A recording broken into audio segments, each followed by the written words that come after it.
देखो अब हम पढ़ते हैं डेटा स्ट्रक्चर, ठीक है। ये भी वही कॉन्सेप्ट है जो अपना हमने सी वाली लैंग्वेज में पढ़ा था, ठीक है। अब डेटा स्ट्रक्चर में थोड़ा सा इंफॉर्मेशन यहाँ दे रखी है इसके बारे में, वो पढ़ देता हूँ।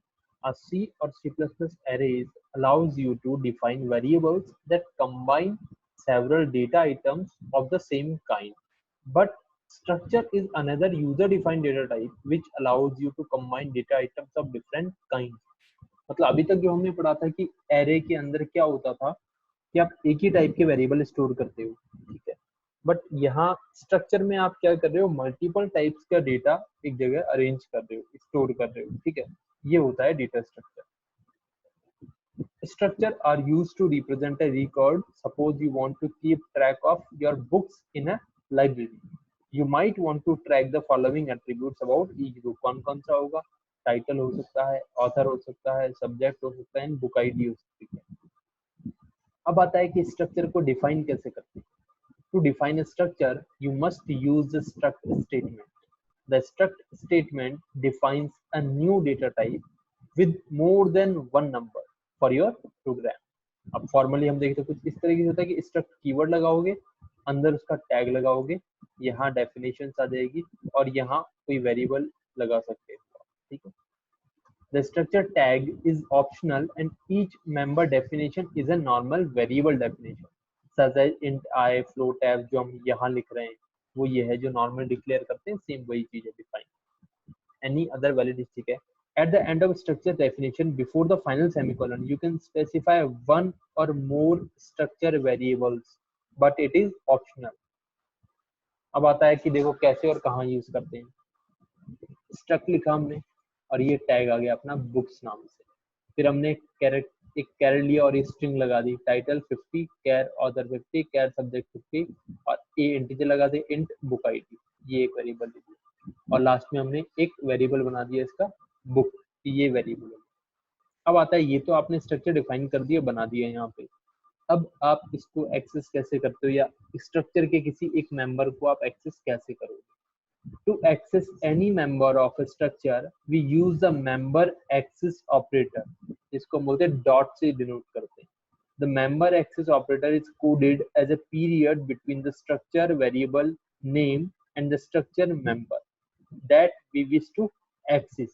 मतलब ये book1 dot title, तो ये तो हो गया हमारा मेंबर फंक्शन, ये हो गया स्ट्रक्चर का अंदर का, ठीक है। You would use struct keyword to define variables of structure type. अगर कोई वेरिएबल बना रहे हो आप और स्ट्रक्चर टाइप के हैं तो आप उससे पहले उसमें struct लगा। अब यहाँ देखो हमने ये यूज किया प्रोग्राम, अब देखो एक तो हमने exclude string लगा दिया और एक c string लगा दिया, ठीक है।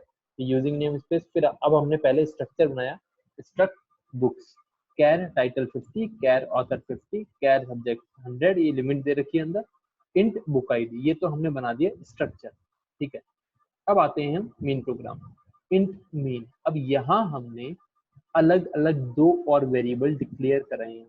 अब इनके लिए डेटा टाइप कैसा हो गया, ये जैसा हो गया। ये क्या था जो हमने यहाँ टैग लिखा था, और ये टैग किस टाइप का था, स्ट्रक्ट टाइप का था, तो हमने लिखा स्ट्रक्ट बुक्स, अब book1, स्ट्रक्ट बुक्स book2, जो कि इनकी जो ये हमने इसके एट्रीब्यूट डाले हैं, मेंबर फंक्शन है जो इनमें यूज होंगे। हमने अब क्या किया, book1 की स्पेसिफिकेशन डाली, कैसे, जैसे स्ट्रिंग में हम कॉपी करते थे इधर से उधर, उसी तरीके से string copy book1 dot title comma learn C++ programming, ये इस book1 डॉट टाइटल के अंदर चले गया। book1 डॉट ऑथर दिस, ये इधर आ गया।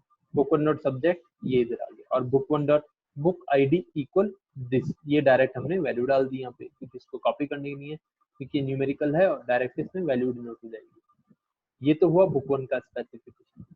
फिर आया book2 का स्पेसिफिकेशन, ऐसे ही book2 में आपने ये डाल दिया है और book2 की आईडी स्टोर कर दी है, विच इज दिस। अब आप क्या कर रहे हो, प्रिंट book1 info, जो हमने book1 का डेटा स्टोर किया था, अब उसको हम प्रिंट कर रहे हैं। कैसे,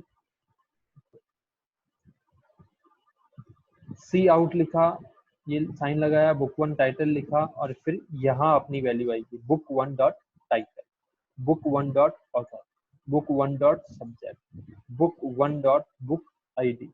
इस तरीके से हमने यहाँ पे अपनी वैल्यूज डाल। फिर आता है book two, book two dot title, book two dot the, book two dot subject, book two dot book ID. इस तरीके से हमने ये प्रिंट कर दिया। देखो ठीक है, ये तो रहा सिंपल तरीका जैसे हम करते हैं और जिस तरह हमने किया।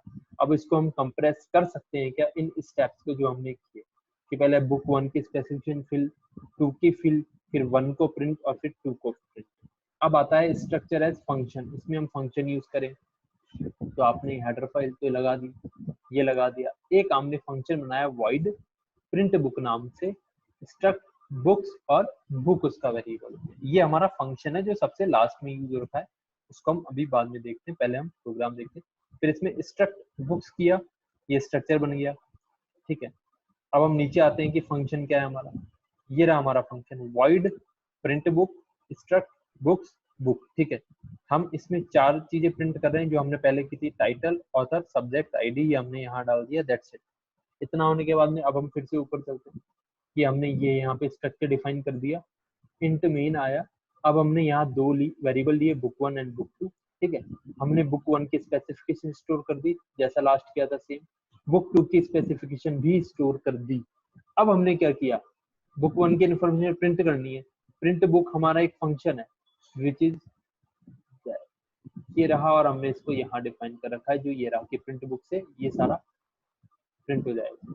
और हमने लिखा बुक वन और प्रिंट बुक टू के लिए प्रिंट बुक फिर बुक टू, ये दोनों प्रिंट हो गए।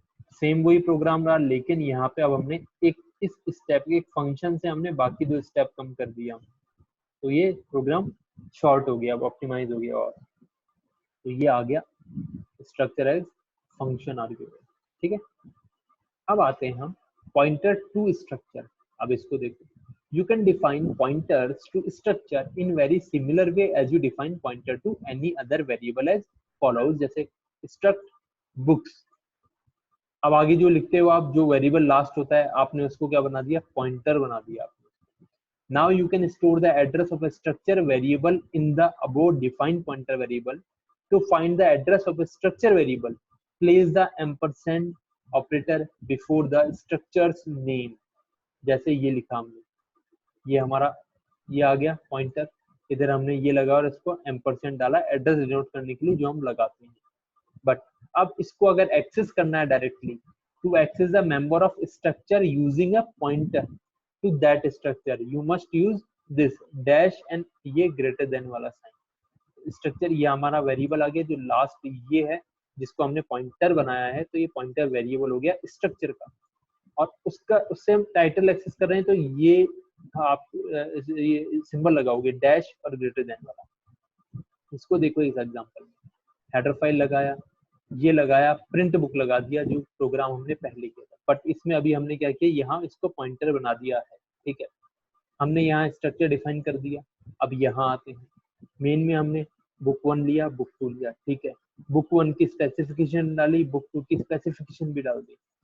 फिर यहाँ क्या कर रहे हैं, प्रिंट बुक कर रहे हैं बुक वन को, लेकिन साथ ही में क्या लगा रहे हैं, एम्परसेंड। इससे क्या होगा, इसका एड्रेस जाएगा वहां पे जो कि पॉइंटर बना हुआ है उधर, इसीलिए यहाँ पे एम्परसेंड, क्योंकि ये पॉइंटर है। देखो इसका एड्रेस जाएगा, यहाँ आएगा और ये एक्सेस कर लेगा इनकी वैल्यू। एक्सेस कैसे करता है, जो हमने बताया कि भाई ऐसे करेगा। पहले हमने पुराने प्रोग्राम में हमने देखा लास्ट वाले में, तो उसमें क्या था, उसमें डॉट से एक्सेस कर रहे थे। और यहाँ पे जब हमने पॉइंटर बना दिया तो आप डैश एंड ग्रेटर देन से इसको एक्सेस करें। तो ये है पॉइंटर टू स्ट्रक्चर। अब आता है typedef keyword. There is an easier way to define structs और you could aliases types you create. जैसे आपने लिखा टाइप डेफ स्ट्रक्ट कैरेक्टर ये डाला और बुक्स लगाया, तो आप यहाँ टाइप डेफ पहले डिफाइन करोगे। ठीक है, अब इससे आप क्या कर सकते हो, मतलब उसको आप उसी चीज को यूज करके उसके मल्टीपल चीजें बना सकते हो।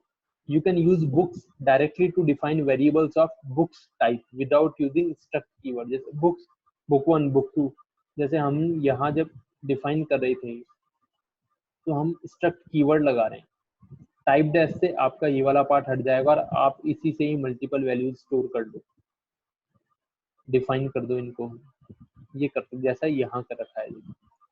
You can use type def keyword for non struct as well, जरूरी नहीं है उसमें ही करो, विदाउट उसके भी कर सकते हो। जैसा देखो आपने बनाया टाइप डेफ, ठीक है, किसका डेटा टाइप है अपना लॉन्ग इंटीजर का, ठीक है, और इसमें क्या बन रखा है, इसमें बन रखा है पिन t32, ये हमारा एक वेरिएबल मान लो इसको, ठीक है, जो कि अभी पॉइंटर है। अब हमने क्या किया, पिन 32 में x y z ये आ जाए, देखो x y z are all pointers to long int, long